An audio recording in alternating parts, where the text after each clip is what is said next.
greeting from Wani. Thank you to be with us.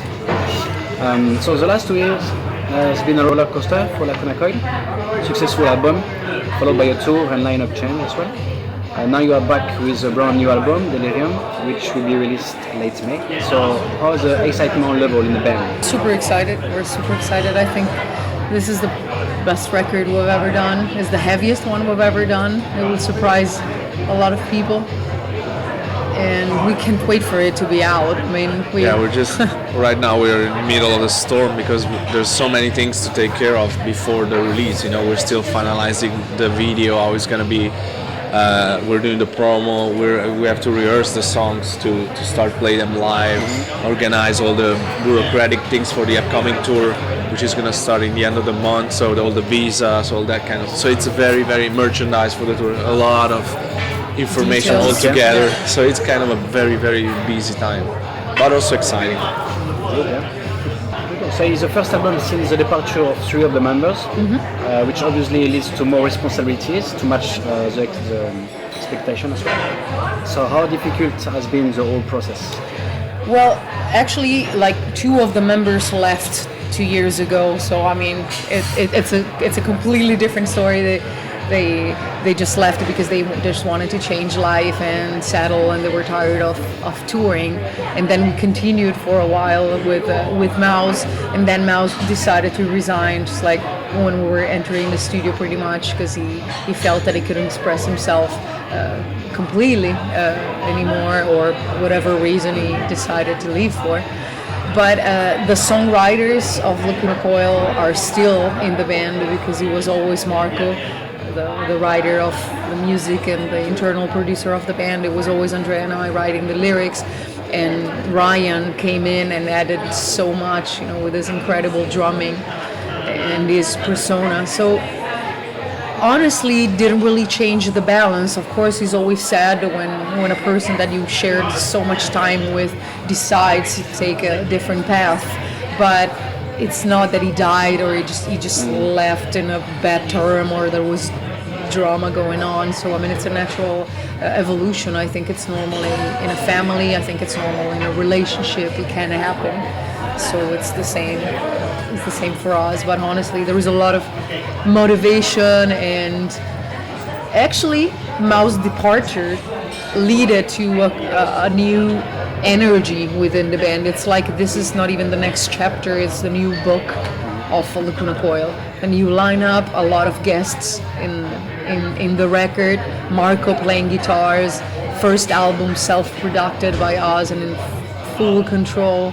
Everything is new and we're excited like kids, like it's the first album we've ever done. So I'm quite blown away by the new album.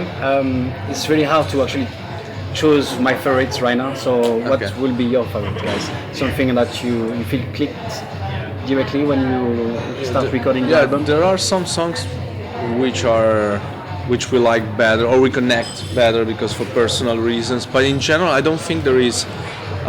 Since we see this album as a trip, so you listen to the beginning to the end, and it change a lot of different vibes towards the album.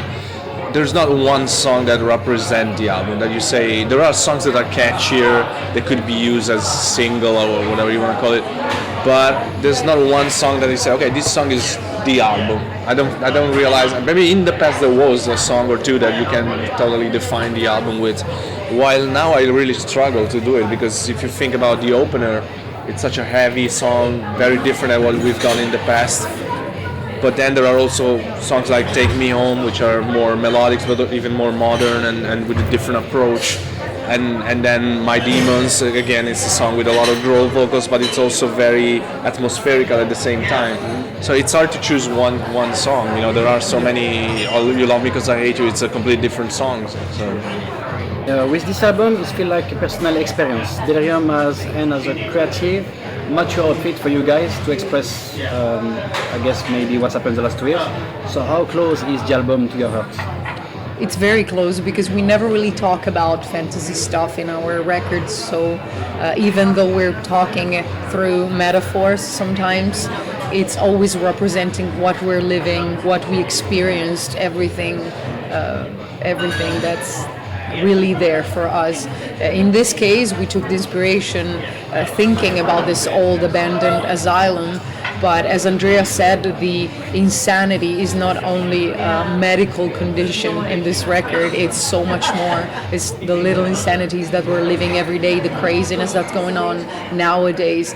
It's personal experiences that we lived, from depression to illness within the families.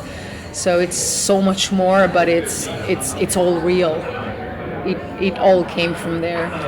We didn't really invent it. No, we made a sort of a metaphor imagining this sanatorium, the Lacuna Coil Sanatorium, that obviously doesn't exist, but we've been visiting some abandoned sanatorium in the northern part of Italy, near Milan, where we're from, to get the vibe, even before we actually wrote the album, and to see all those empty corridors and the rooms, and imagine all the story of the people that have been through. And then we went to see also pictures of real patients of sanatoriums, and those pictures were more scary than any horror movie you can see with a sanatorium or something like that, because these people was real first, and then also the blank look in their eyes, the position of their bodies.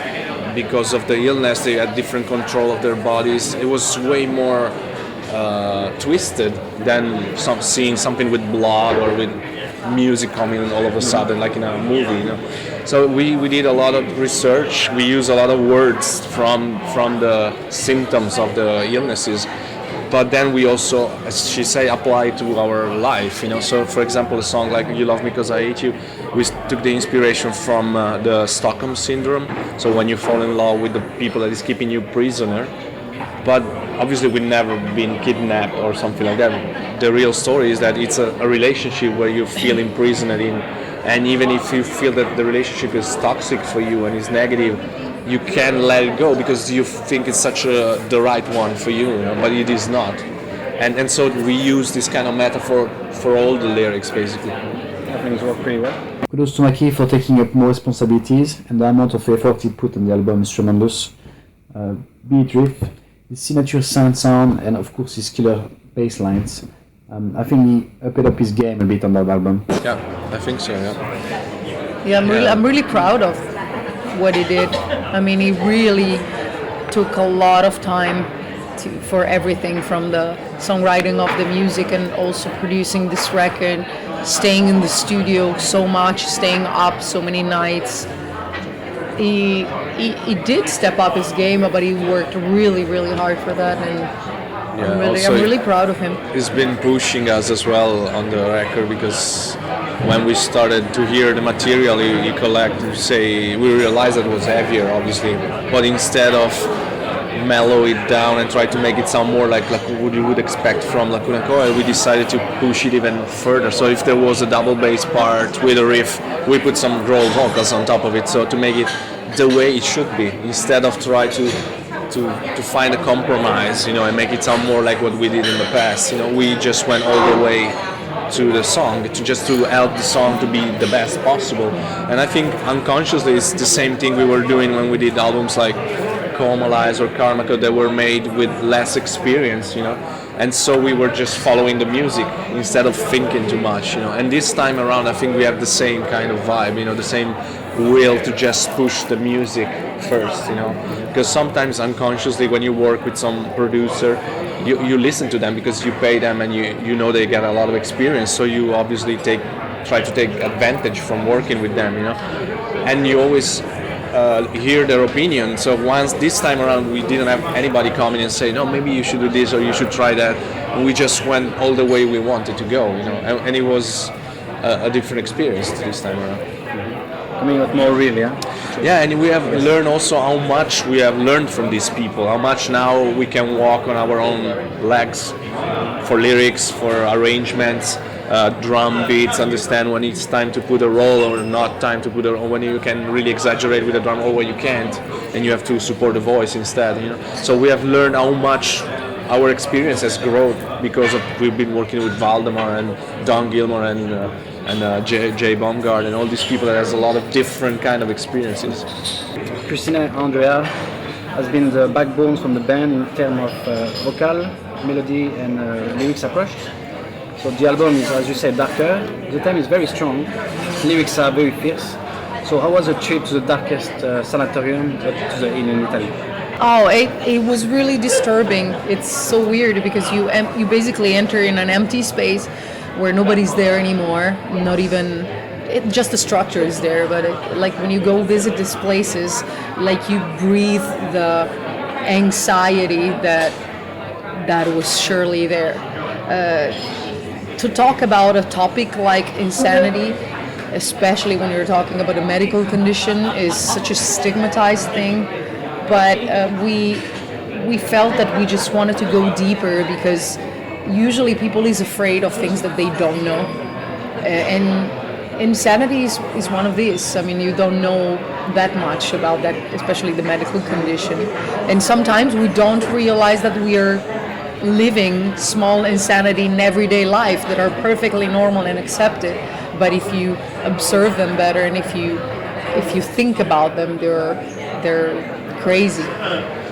Yeah, what we did is like in the end when we created our own Lacuna Coil Sanatorium, we want to represent the record. For us, the Sanatorium is the record, and then you have a song like the House of Shame in the beginning, which is describing the Sanatorium. That's the introduction to the Sanatorium, and then the other songs are all the cases in the rooms, you know. And then the last one, Ultima Ratio, is like a song that is like somebody trying to escape from this sanatorium, and then that's how we built the song, and then you don't know if it actually happened or not, you know. So we invited a few of your good friends on this new album, Marco, as you say, Myles and Mark as well. Mark has been already in your previous albums. So how did you choose Myles and Mark? Myles, because I mean he's a friend of ours. I had the chance to collaborate with Alter Bridge a few years ago. So since then we've been in touch. We've been writing each other when festivities were coming, or just like here and there during the year. And when Myles decided to resign, we thought that it would have been cool to invite some friends to contribute to the record. Speaking about guitar parts, and we had some slots open for solo parts, so we started to think about friends that were playing guitars. And Myles Kennedy, I mean, is really known as an amazing vocalist, amazing singer, but not a lot of people know that he's a great guitar player as well. So I think it's cool that he contributed, but not just like singing as everybody would expect. But with his guitar. So we let him free to do whatever he wanted to do. We didn't hear the solo up until he sent it to us because we recorded it in Italy. And the same was with Marco Volelunga of Nothing More, is a friend of ours because we toured together with Nothing More in the past, and they put out an amazing show. They're great musicians, so we asked him if he wanted to. They did their first national tour in America, opening for us. So that's how we met them.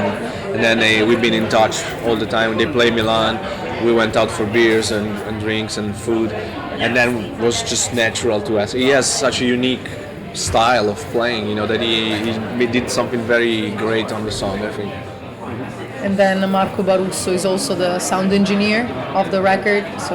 And he's a good guitar player too.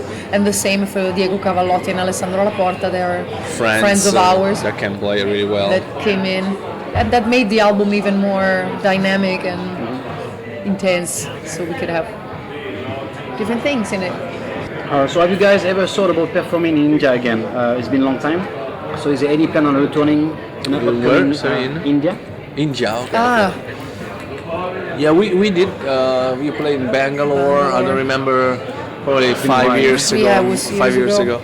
And it was great. I mean, we'd never been there, and it was great to. We had the chance to visit a little bit the city as well, and the people was great. And I would love to go back. And it was weird to be at the Oktoberfest in India. So hopefully, we're gonna go back. We just got an offer for Sri Lanka, which is very close to India. But so hopefully, maybe we can combine the two things later in the year. You know, while the promotion will take us to that part of the world. So hopefully, why not? Be great. I would love to. Sure. Just talking about India, can you tell us how the art, music and culture of India appeal to you as an artist during your last visit there? Well, it might be funny, but I mean, whenever I can, I love Bollywood movies. I'm a big fan. Like when we're on the plane, if there's a Bollywood movie, I'm going to check it out because there is always so much happiness and in a way, sometimes in a positive way. I mean, in a positive way, such a happy nonsense to this type of movies because they put it like a dance every 2 seconds for no reason. I just love that. It puts me in such a good mood. We did actually use some Indian influences in the song Delirium. There is a little vocal melody. It's under the main back vocals that you hear. vocals. They sound like keyboards. But Yeah, their we voices. wanted to reproduce that kind of vibe of the Indian vocals when they do the free vocals. You know. And then the food is good. Very good. Yeah. Perfect. Thank you very much for your time. You're welcome. Thank you. Thank you. Thank you. It was a pleasure.